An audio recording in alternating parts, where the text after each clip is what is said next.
আসসালামু আলাইকুম প্রিয় দর্শক, আমার ঘেরে চলে আইছি। আজকে লাল শাক উঠাচ্ছি সকালবেলা। এখন কেবল রোদ বেরোচ্ছে। আমার শাকগুলা বিক্রি করবো, এই জন্য পাশে আমাদের বাড়ির পাশে একটি দোকান আছে, আমি ওখানে রেখে দিই, ওখান থেকেই মানুষ কিনে নিয়ে যায়।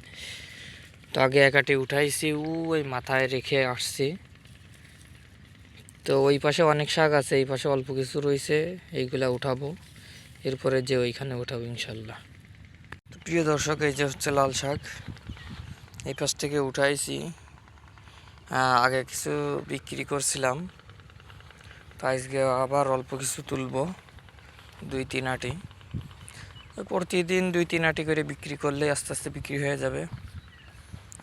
এখানে আইছিলাম সকালবেলা স্প্রে করতে, এক আটি তুলছি, আর এক আটি তুলতেছি ইনশাল্লাহ। আমার শাকগুলা প্রায় শেষ হয়ে গেছে, আর এর ভিতরে প্রচুর ঘাস হয়েছে। এখান থেকে আমি যে ভিতরে শসা গাছ দেওয়া আছে, এই জন্য শাকগুলা খুব দ্রুত তুলে ফেলতেছি ইনশাল্লাহ। তো প্রিয় দর্শক, ভিডিও এই পর্যন্তই। ভালো থাকবেন, সুস্থ থাকবেন, দেখা অন্য কোনো ভিডিওতে। আসসালামু আলাইকুম ওয়া রাহমাতুল্লাহ।